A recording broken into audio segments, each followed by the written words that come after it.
itu adalah broker yang serakah. Penyebab kenapa nasabah itu bisa loss.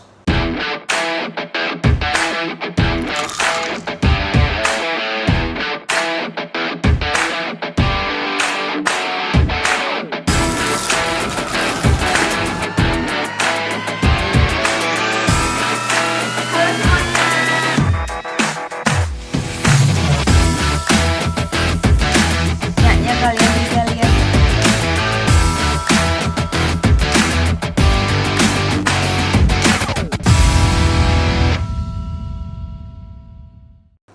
Bismillahirrahmanirrahim. Assalamualaikum warahmatullahi wabarakatuh teman-teman. Bertemu lagi bersama saya Motivasi di channel Zero to One. Saya kemarin mau melanjutkan ya video part 2 dari penyebab nasabah loss itu seperti apa. Nah, kemarin saya sudah menjelaskan ada 3 poin, yaitu penyebabnya adalah belum pernah trading ya, nasabah ini belum pernah trading. Yang kedua adalah belum paham market ya, nasabah ini tidak tahu karakter marketnya seperti apa ya, karakter produknya itu seperti apa, emas dan lain-lain. Dan yang ketiga adalah edukasi broker yang kurang ya. Itu ketiga poin yang kemarin saya sudah di part pertama kemarin saya sudah menjelaskan. Nah, saya jelaskan di part kedua ini saya mau menghabiskan. Jadi faktor yang nomor 4 kenapa nasabah itu bisa loss, penyebabnya adalah apa? Nomor 4-nya itu adalah nasabah itu terlalu serakah ya. Nasabah ini kadang sudah bisa belajar, sudah belajar trading, sudah eksekusi, sudah pernah mencoba, sudah pernah klik-klik, mereka ini sudah profit, sudah enak.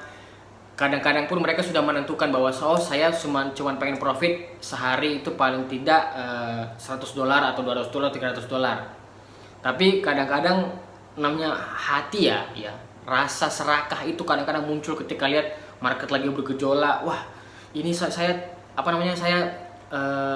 rugi nih kalau tidak ikutan seperti begini. Padahal kita tidak tahu ya kapan apa sih kita datang ya. Jadi kadang-kadang itu yang bisa membuat nasabah itu gagal karena keserakahan mereka sendiri. Ini bukan di luar broker, ini pure dari nasabah sendiri. Jadi mereka sudah profit, ternyata pas mereka masuk yang ke sekian kalinya, ternyata market berbalik dan mereka harus cut loss. Dan terburuknya biasanya mereka langsung kena call margin atau auto lock. Nah, itu amit-amit jangan sampai seperti itu ya. Nah, yang poin kelima adalah tidak adanya manajemen resiko ya. Manajemen resiko ini penting ya. Penting sekali, harus diberi edukasi dari broker juga, dan harus ditetapkan sebagai perjanjian bahwa nasabah ini dan broker ini sudah mempelajari namanya manajemen resiko serta menerapkannya secara disiplin ya.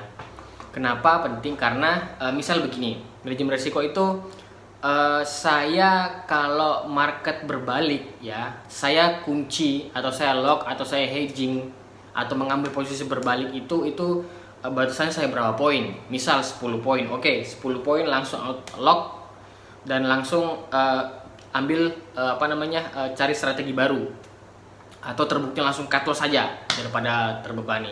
Jadi seperti itu. Jadi memang betul-betul di awal itu memang harus ada manajemen resiko, yang dimana itu nanti dijelaskan bahwa batasan resiko yang bisa saya terima ini sampai kapan, sampai berapa poin sekali saya trading ini. Oh, 10 poin, oke, 10 poin lock langsung cut loss. Udah seperti itu, jangan pernah ditahan-tahan lagi ya. Kalau memang merasa marketnya mau berbalik, ambil posisi baru lagi, baru take profit dari situ ya. Jadi harus berani cut loss juga ya, jangan pernah takut, karena kadang-kadang nasabah itu terlalu takut cut loss. Dia ngekip barang yang sudah mereka beli tadi ini, posisi yang sudah mereka ambil, ternyata itu membebani karena ada juga yang namanya itu biaya inap. Itu yang kadang-kadang memberatkan keuangan nasabah juga. Nah, yang poin ke-6 ya, poin ke-6 itu adalah mental nasabah belum siap ya. Ini poin ke-6 dari penyebab kenapa nasabah itu bisa loss ya. Ini dari pengalaman saya sendiri, mentalnya belum siap. Kenapa? Karena begini, orang trading itu ya kadang-kadang pertama kali mereka misalnya mental belum siap. Kenapa? Karena ketika ambil posisi ternyata harga turun, dia tuh deg, jadi jantungnya tuh terpacu, dia merasa ketakutan. Nah, di situ ketika itu muncul berarti mental kalian belum siap. Tapi itu memang itu apa ya? Itu salah satu akibat yang timbul ketika memang kita trading untuk pertama kalinya ya. Itu manusiawi. Jadi ketika kita merasa deg-degan, ya merasa nervous atau bingung atau mau panik seperti apa ketika harga berbalik, itu memang rasanya ya begitu di awal pertamanya. Tapi ketika sudah terbiasa seperti itu ya sudah biasa aja.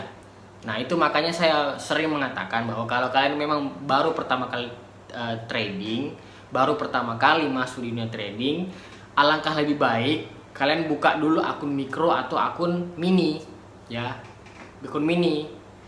Nah itu di situ modalnya bisa kecil. Jadi kalau kalian rugi ya rugi tidak apa-apa, tapi dengan modal kecil kalian bisa merasakan dulu bagaimana rasanya trading dengan menggunakan uang asli. Nah kalau kalian butuh broker untuk itu, hubungi nomor mantan anak buah saya ya, di bawah saya taruh linknya di WA. Jadi kalian bisa tanya-tanya sama dia bagaimana strateginya kalau kita mau belajar trading menggunakan mini, akun mikro, bagaimana cara manajemen risikonya dan lain-lain. Itu bisa dijelaskan sama dia semuanya. Nah yang terakhir itu adalah broker yang serakah. Poin terakhir, ini poin ketujuh, penyebab kenapa nasabah itu bisa loss ya. Poin terakhir itu karena broker serakah. Jadi kadang begini, nasabah ini mereka sudah break tradingnya ya, mereka sudah stop. Oke, saya cukup dengan profit segini, atau oke saya sudah loss segini, saya cukup dulu trading, berhenti dulu trading untuk hari ini, besok lagi saya trading lagi. Nah itu kadang broker ini karena saking kepengennya dapat komisi ya, saking mereka pengen dapat komisi, mereka itu terus manas-manasin nasabahnya ya.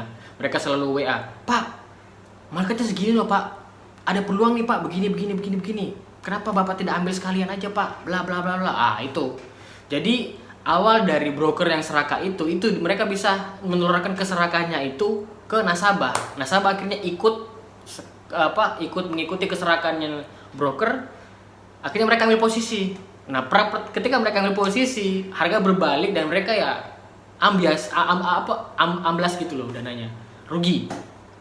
Itu yang sering terjadi seperti itu. Ya, sering banget terjadi di perusahaan piala. Jadi memang harus hati-hati ketika memilih broker, karena broker ini salah satu faktor penentu kenapa nasabah loss atau kenapa nasabah rugi. Ya, atau bahkan bisa profit, itu tergantung dari brokernya juga.